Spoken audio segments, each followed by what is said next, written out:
Hoy me corresponde hacer un tratamiento muy breve sobre la perspectiva del mal desde el gnosticismo, para dar continuidad a la serie que empecé a desarrollar hace varias semanas. Así que de esta manera les doy la bienvenida a Senda Filosófica. El gnosticismo, un movimiento religioso y filosófico heterogéneo que floreció en los primeros siglos del cristianismo, se caracterizó por su énfasis en el conocimiento secreto, gnosis, como medio de salvación. Los gnósticos postulaban un dualismo radical entre el mundo material, considerado imperfecto y malvado, y el mundo espiritual, fuente de la verdadera realidad y el bien. A pesar de la diversidad de corrientes gnósticas, algunos pensadores han sido identificados como figuras clave dentro de este movimiento. Indudablemente, el gnosticismo tiene muchos representantes. Por supuesto, no voy a hablar de ninguno de ellos porque no es el propósito de esta disertación. Pero sí nos encontramos ya acá con una idea recurrente prácticamente desde el momento de Platón hasta hoy, nuestro mundo del siglo XXI, y es esa separación entre lo material y lo espiritual y la persistente condena de lo material como causa de perdición del hombre. Se nos presenta acá dentro del gnosticismo también el mundo, la realidad, la materialidad como una transitoriedad contra la que hay que luchar y que hay que superar. ¿Por qué? Porque esa materialidad es la causa de la perdición, es el factor limitante, y en contraposición se le da una validez total en términos de superioridad al mundo de lo espiritual. Pero entonces acá ese mundo espiritual me queda como un proyecto a futuro que desarrollo en este mundo, superando dificultades, superando limitaciones, luchando contra todo lo material, contra lo sensible, para llegar posteriormente a ese mundo espiritual. En el caso del gnosticismo, esto se logra a través de un conocimiento secreto. Es decir, hay que conocer, hay que desarrollar un conocimiento para poder llegar, o vamos a decir, para alejarnos del mal. Entonces, acá nosotros nos vamos a conseguir prácticamente ya con hilos conductores de la filosofía de Sócrates y de Platón. En este caso ya no sería de Aristóteles, porque la perspectiva de Aristóteles es totalmente diferente, ¿no? Pero desde la perspectiva de Sócrates y Platón, el verdadero conocimiento o la verdadera virtud se logra es a través del conocimiento. Y si Sócrates nos decía a nosotros que al desarrollar la virtud nos alejamos de lo malo, ¿ok? A través de la adquisición del conocimiento desarrollamos la virtud, pues Platón nos decía que nuestro mundo material, no era el mundo apto para la adquisición del conocimiento, que el verdadero conocimiento se adquiere en el mundo de las ideas, y lo adquiere el alma, no el cuerpo. Entonces fíjense esa manera tan interesante como lo encontramos acá en los gnósticos, ¿no? El conocimiento secreto como medio de salvación. Pero ya vamos a ver también que las corrientes gnósticas se basan en el conocimiento trascendental que permite la salvación y que puede ser conocido para un grupo de iniciados mediante la gnosis, que sería una especie de conocimiento introspectivo, un conocimiento que viene más desde dentro del hombre y no del entorno.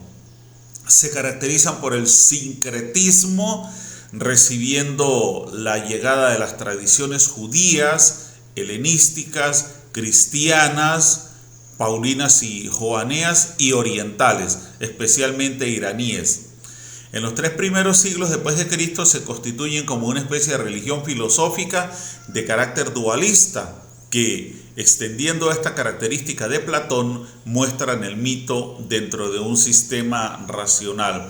Entonces fíjense ustedes que acá me vuelven a hacer mención de Platón. Se me habla también de un conocimiento introspectivo desarrollado desde dentro del individuo y hay un sincretismo, hay una vertiente, vamos a decirlo así, no compuesta de un solo elemento, de una sola influencia, sino que se nos habla de la tradición judía, helenística, cristiana y oriental.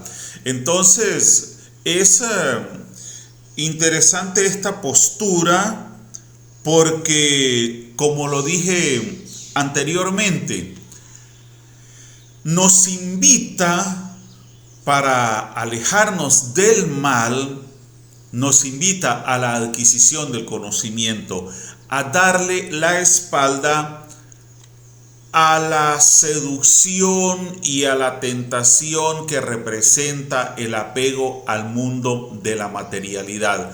Y por eso se nos habla de dualismo, un mundo espiritual y un mundo material. Aunque en sí misma la gnosis no aporte demasiado, tendrá valor en cuanto caldo de cultivo del pensamiento venidero y en cuanto a que será el nexo entre la tradición griega y la cristiana, prolongando la primera y propiciando la segunda, al mismo tiempo que será el prototipo más popular del dualismo griego, que vulgariza acentuando los elementos existenciales al quitarles su carácter especulativo de tendencia filosófica para que así sea apto a las demandas religiosas. Entonces, acá se nos está hablando del gnosticismo como nexo entre la tradición griega y la cristiana. ¿Esto qué significa? Hay una dialéctica permanente en la realidad, una inevitable e ininterrumpida dialéctica. Todo lo nuevo que surge no es totalmente y exclusivamente nuevo. Siempre hay algo de lo que deriva. Siempre lo nuevo, lo aparentemente nuevo, tiene elementos constitutivos del pasado, bases, características fundacionales o fundamentales basadas en elementos del pasado. Entonces, por eso acá se nos habla de que el gnosticismo será un nexo entre la tradición griega y la cristiana. ¿Por qué? Porque para el desarrollo de la tradición cristiana o en el desarrollo de la tradición cristiana nos encontramos con elementos del pensamiento griego.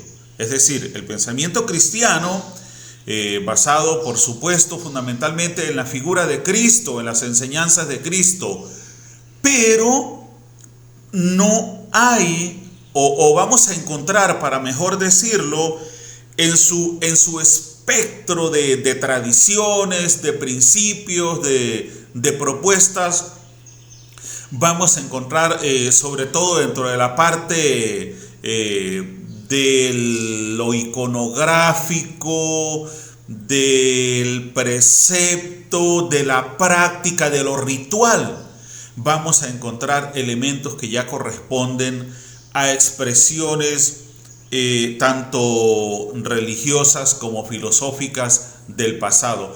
Pero hay, como siempre, una adaptación.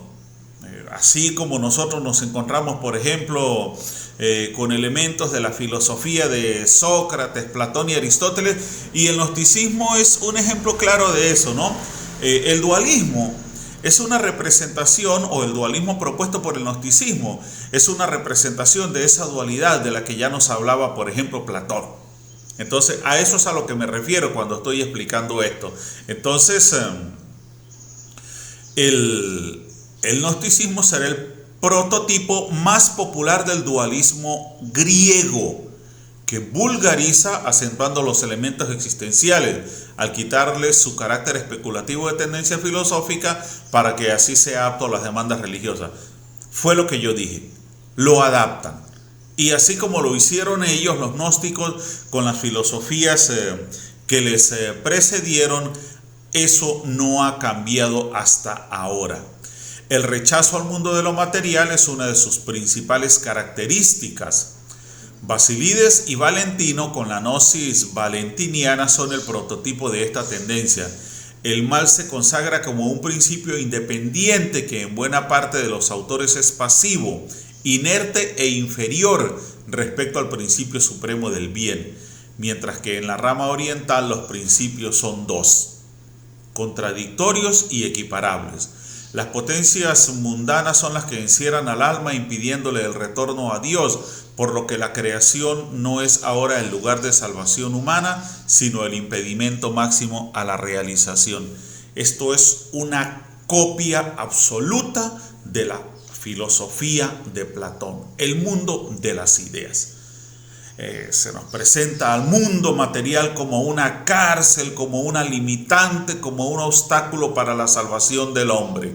Entonces, Platón nos decía que solamente el alma puede conocer y solamente puede conocer en el mundo de las ideas. Sócrates decía, ¿quieres ser virtuoso? Desarrolla conocimiento. Y si quieres desarrollar conocimiento, reconoce primero que nada que eres un ignorante. Aristóteles era lo contrario. Aristóteles decía, mire, el conocimiento viene de este mundo. Ahí no hay que mirar para ningún otro lado. Aristóteles tenía una mente más científica, más terrenal, menos espiritual en este caso. Que él, pues, por supuesto, también hablaba de Dios y establecía relaciones y tocaba el tema del mal. Pero acá, en esta visión de gnosticismo, lo que estamos viendo es la filosofía de Platón, una adaptación de la filosofía de Platón. Entonces, yo lo dije en una oportunidad que yo he sido muy crítico de esta condena de lo material y de este señalamiento de lo material como factor exclusivo de perdición en el hombre. Es algo que me parece muy contradictorio. Ok, entonces acá se nos dice que la creación, el mundo creado, no es ahora el lugar de salvación humana, sino el impedimento máximo a la realización. Pero nosotros encontramos esto muy claro en la Biblia, en el Génesis, cuando pues, el demonio tienta a Eva, Eva tienta a Adán y Eva se comen la manzana, participan de un elemento del mundo material totalmente prohibido por Dios, y esa fue su perdición. Esta sería como una forma muy alegórica de representar la tentación, el mundo material como factor de perdición para el alma del hombre. Y fíjense ustedes que en el caso del cristianismo, con Adán y Eva comenzó una periodo, vamos a decirlo así, o un recorrido de reivindicación ante los ojos de Dios que aún hoy en día no termina. Ese recorrido no termina y probablemente nunca vaya a terminar, porque siempre vamos a estar así como en un eterno retorno, en un ciclo. Cada persona que nace, en cada época, en cada cultura, en cada lugar, tiene que enfrentarse a esa tarea de reivindicarse por culpa, entre comillas, de Adán y Eva. Entonces, es otra muestra más, es otra representación más de ese desprecio hacia el mundo material como culpable. Como culpable. Nos dejamos llevar. Nos fuimos hacia un aspecto de la materialidad que no era el que teníamos que tomar en cuenta y pecamos.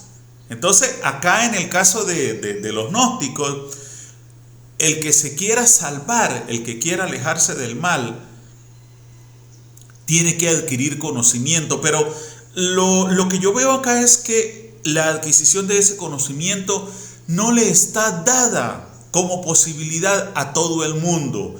Hay como una especie de elegidos, de elevados, de iluminados, que si adquieren este conocimiento secreto, esta gnosis, es que se pueden salvar y que pueden superar las tentaciones del mal. Ahora, fíjense ustedes en esto tan interesante. La jerarquización del gnosticismo sitúa a Dios en la cúspide como ser perfecto e inmanente. Y esta misma perfección hace que no tenga relación con el resto de los seres, al ser estos imperfectos. El demiurgo se encuentra en un peldaño inferior y es el origen del mal, ya que ha creado la materia, obligando así a los hombres a permanecer prisioneros de esta. Pero no todos los hombres son creados iguales, los crea de tres tipos. Me encuentro otra vez con lo mismo. Siempre me adelanto. Fíjense ustedes. Dios se desliga del mundo. ¿Por qué? Porque Dios es perfecto y nosotros somos seres imperfectos y el mundo es imperfecto. Platón por todos lados. ¿Ok? Entonces, hay un demiurgo que es el creador del mundo, es el creador del hombre, pero no los crea a todos iguales, los crea de tres tipos. Y esto es bastante interesante también, ¿no? Ahora, veamos cuáles son esos tipos de hombre que creó el demiurgo según el gnosticismo. Una primera clase, los espirituales, se salvarán directamente al estar hechos de la misma materia que el espíritu. Una segunda clase, los materiales o ílicos, que están perdidos para la salvación al estar hechos de la misma materia corrupta que el resto del mundo. Una tercera clase, los psíquicos, que pueden salvarse mediante la gnosis, es decir, el conocimiento trascendental. En este último caso, la gnosis lleva al pléroma o unidad primordial de la que surgen el resto de los elementos que existen, mientras que al resto solo les queda la desaparición total. Fíjense ustedes lo que pasa acá. En la forma como el demiurgo creó a los hombres, los espirituales se salvan directamente, al estar hechos de la misma materia que el espíritu. Entonces, esto no tiene que pasar por ninguna prueba, ni por ningún proceso, nada. Estos son creados privilegiados. Van directamente a la salvación. Los hombres materiales están perdidos para la salvación al ser materia corrupta como el resto del mundo. Estos son creados para nada, material de desecho. Y los psíquicos se pueden salvar, pero solamente adquiriendo el conocimiento trascendental, es decir, mediante la gnosis. Entonces, cuando adquieren este conocimiento trascendental, crean una unidad primordial de la que surgen el resto de los elementos que existen, mientras que al resto solo les queda la desaparición total. En la forma como yo lo entiendo, esta tercera clase de hombres, los psíquicos, contribuyen a darle continuidad, vamos a decirlo de esta forma, a elementos constitutivos de la realidad. Pero los hombres que no logran este conocimiento, esta gnosis, están condenados a desaparecer. Entonces, estos hombres condenados a desaparecer se juntarían con la segunda clase de los materiales oílicos, que no tienen posibilidades de nada, porque son expresión de corrupción, así como lo es el mundo material del que somos parte. Entonces, vean ustedes lo interesante que es esto, ¿no? Hay como una Siempre hay como un compromiso, una tarea que hacer, un desarrollo de capacidades mínimas para poder ser objeto de salvación y alejarse del mal. El que no cumpla con estos preceptos establecidos por el gnosticismo está condenado a la perdición absoluta. Entonces, esta es una constante que uno se consigue en cualquier cantidad de proyecciones de tipo religioso o incluso de tipo filosófico. O sea, el hombre siempre va a tener una tarea por alguna razón específica de superación, de crecimiento, de compromiso consigo mismo. Y el gnosticismo nos lo plantea de una manera muy particular. Yo veo en todo esto, en estas expresiones, sea de lo religioso o de lo filosófico religioso, siempre como esta escala de valores, ¿no? Donde los hombres, según el comportamiento, según su pensamiento, según su compromiso con ellos mismos y con la vida, logran distintos niveles de crecimiento, y según el nivel en el que queden hay posibilidades de una salvación o de una perdición, temporal o total. Entonces, bueno, esto era lo que yo tenía que hablar hoy sobre el tema de el mal desde la perspectiva del gnosticismo. En resumen, prepárense, cultívense, adquieran el conocimiento trascendental, la gnosis, si quieren ser parte de la salvación y unirse a los seres espirituales que directamente nacen destinados a ser salvados.